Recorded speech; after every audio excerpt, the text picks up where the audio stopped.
Masih di Sapa Indonesia Malam dan kita masih membahas soal kalau AS bilang Epic Fury berakhir, terus apa selanjutnya? Masih bersama Bu Kony Rahakundini Bakri dan juga Pak Ade Supandi. Saya ke Bu Kony.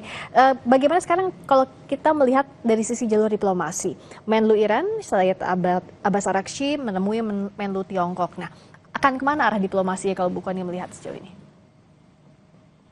Saya melihatnya begini, kenapa mereka bertemu, mungkin mereka juga melihat bagaimanapun posisi pasca Epic Fury ini, Israel itu sebenarnya jadi keluar sebagai pemenang strategis utama. Ini kalau saya lihatnya ya, yang perang siapa, yang diuntungkan siapa gitu. Nah, jadi karena kita mesti lihat juga kerjasama, misalnya operasional CENTCOM itu mungkin akan semakin dalam. Jadi itu kenapa perlunya Iran menemui Cina. Dan intinya yang saya juga lihat negara Teluk ini akan mendekati hubungannya terhadap Israel. Misalnya saja Abraham Accord 2 itu sedang berkembang dari normalisasi diplomatik menjadi kerjasama keamanan yang terintegrasi. Kenapa akan lebih terintegrasi dari pertukaran intelijen, dari pertahanan udara itu kan, Bahrain, UAE dan Saudi.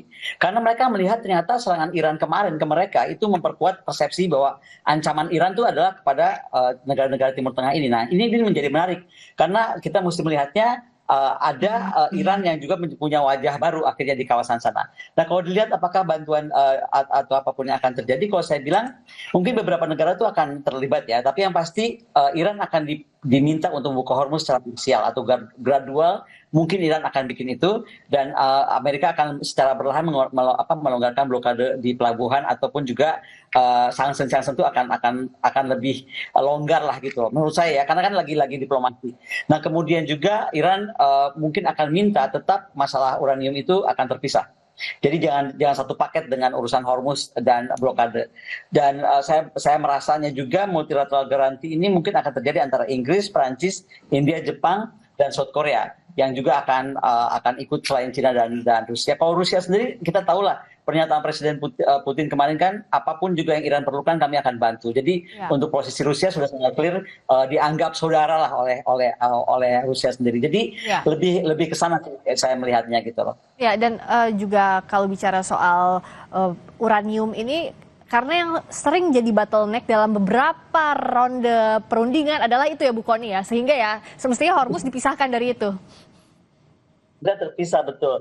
Tapi saya jadi agak tertarik untuk bawa sedikit ke arah Malaka ya, karena gini loh, ini kan doktrin Amerika yang bikin mereka mau ke Panama kemarin rese, sekarang ke Hormuz, besok nih yang saya khawatir juga dia akan bicara sampai ke Malaka dan ke Taiwan Strait. Kenapa?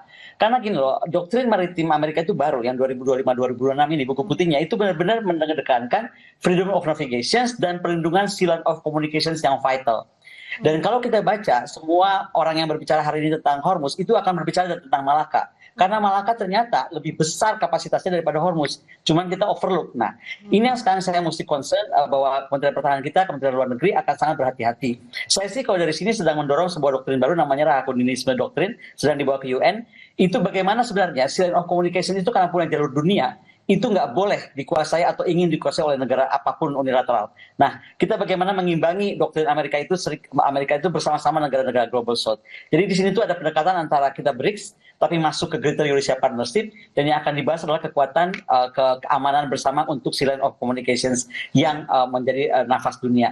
Jadi sekali lagi, saya cuma berharap strategi Amerika di Malaka ini kita harus nggak boleh curiga, tapi juga harus hati-hati. Termasuk bagaimana freedom of navigation yang selalu dia sampaikan, ya kan? Kemarin kan ada Miguel Kate sudah masuk ke sana, kemudian dia minta walaupun nggak dikasih atau belum dikasih tentang blanket, ya kan, flight blanket, dan bagaimana defense cooperation dia dengan Indonesia tuh disorot loh. Di sana mungkin nggak ya, tapi di sini tuh salah satunya membahas tentang keamanan ke depan setelah kasus Hormuz adalah bagaimana penekanan kepada Seal of Communications. Dan selalu Defense Cooperation Partnership Amerika Indonesia itu yang kemarin ditandatangani oleh Pak Safri itu selalu dibahas karena ini seolah memberi Amerika Serikat mata di Malaka tanpa perlu operasi militer besar. Saya mungkin minta pendapat dari komandan karena beliau lah pemimpin angkatan laut sebelumnya. Tapi intinya itu dikhawatirkan di kita. Kemudian rotational presence di Changi juga itu dan latihan bersama itu kita harus aware ya, termasuk tentang MDA mungkin kita harus terlibat lebih jauh dan juga fokus pada counter piracy yang harus ada di tangan Indonesia dan negara Malaysia dan Singapura. Jangan sampai nih itu diambil untuk masuk ke kawasan kita. Demikian. Nah, kalau dari Pak Ade bagaimana membaca saya posisi jadi agak tertarik untuk sekarang, peta geopolitik dan juga peta pertahanan keamanan pasca kondisi Hormuz saat ini? Ya, kondisi Hormuz itu kan belum menjadi satu kondisi permanen ya, masih situasi yang berkembang. Jadi menurut saya tadi langkah-langkah sebenarnya penyelesaian itu kan kita secara teori kita tahu bahwa perang itu adalah kelanjutan diplomasi yang gagal. Tetapi juga menghentikan perang harus memperuncingkan ya keinginan untuk diplomasi. Salah satu elemen diplomasi yang sangat memberikan sumbangan besar untuk penghentian perang adalah negosiasi. Nah, di sinilah yang berperan negosiator itu kan gitu kan. Karena kan tanpa ada negosiator yang kuat ya, kemudian juga ada mediator ya, penengah yang bisa diterima oleh kedua belah pihak, maka mungkin kalau tidak ketemu ini tidak akan pernah selesai. Tetapi kalau menurut saya ada kecenderungan perang sekarang ini gampang melimpah, tapi gampang juga berlarutnya. Seperti misalnya Ukraina itu kan, ini kan hampir 4 tahun nggak selesai gitu kan, serangan masih tetap sewaktu-waktu dan saling menunggu kelengahan gitu kan. Oleh sebab itu namanya endurance strategi itu menjadi hal yang baru juga menurut saya. Bagaimana orang bisa bertahan lama dalam perang yang bukan total, yang bukan masif terangannya, tetapi pelan-pelan tetapi cukup membuat pertumbuhan ekonomi, kemudian juga kehidupan masyarakat terganggu gitu kan. Oleh sebab itu kelihatannya memang dengan konsep Amerika Serikat ke Project Freedom, betul, dengan kebebasan itu juga seakan-akan kembali ke perang sebelum perang dunia kedua yang dinamakan namanya adanya konvoy commander ya. Konvoy commander itu adalah Angkatan Laut mengawal konvoy perdagangan gitu kan. Ya. Tetapi kalau dilihat dari perang Teluk ini memang kalau tadi ada limpahan ke Selat Melaka mungkin kalau 20% BBM dunia itu dari Teluk, yang melintas Selat Melaka itu 40%. Ya. Istilahnya double dari perang Teluk. Maka ini juga mungkin pengalaman bagi kita untuk melihat bahwa perang Teluk ini sebagai suatu analisis terhadap doktrin yang kita pakai gitu kan. Termasuk juga pola-pola operasional yang kita lakukan. Nah, ke depan menurut saya, dan ini pernah saya cetuskan bahwa kita harus memiliki kapal-kapal yang more than 140 meter. Ya. Karena apa? Karena kapal-kapal tipe itu yang bisa membawa rudal balistik. Tapi kalau di bawah itu kan jarak dekat gitu kan. Untuk perang kepulauan oke lah kita bisa kita terima. Tapi kalau untuk perang menghadapi gangguan yang lebih besar, maka peluru kendali yang berjarak jauh itu sangat diperlukan. Misalnya jarak rudal-rudal yang tipe Yakon, Brahmos gitu kan.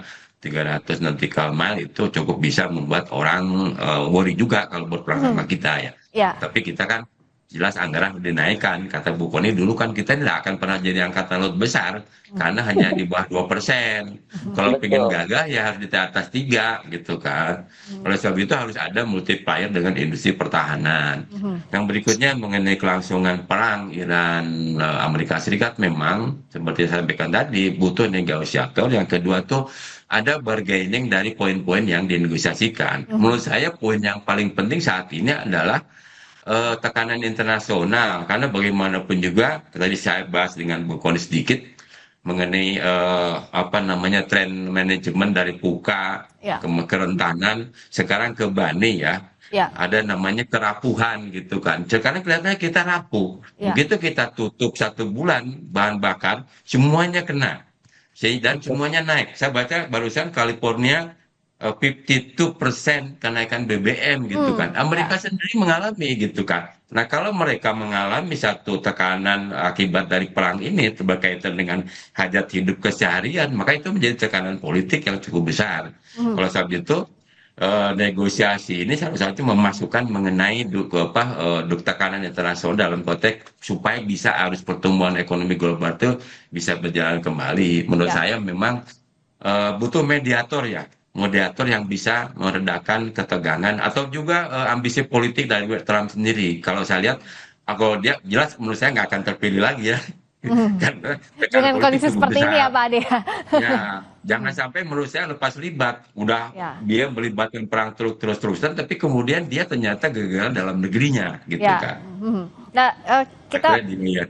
betul. Tadi kita menunggu bagaimana negosiasi ini butuh mediator yang ngandal. Di sisi lain juga tekanan global harus dilakukan untuk perang ini berakhir karena efeknya sudah kemana-mana. Di sisi lain juga kita harus bersiap, Indonesia harus bersiap karena tidak ada negara yang untouchable. We are touchable, jadi harus bisa lebih membaca lagi situasi pasca ini. Terima kasih Laksamana Purnawirawan Ade Supandi, Kasal 2014-2018. Terima kasih juga Bu Koni, Guru Besar Hubungan Internasional Saint Petersburg University Rusia, Koni Rahakundini. Selamat malam, Bu Koni, Pak Ade. Betul, Mangga.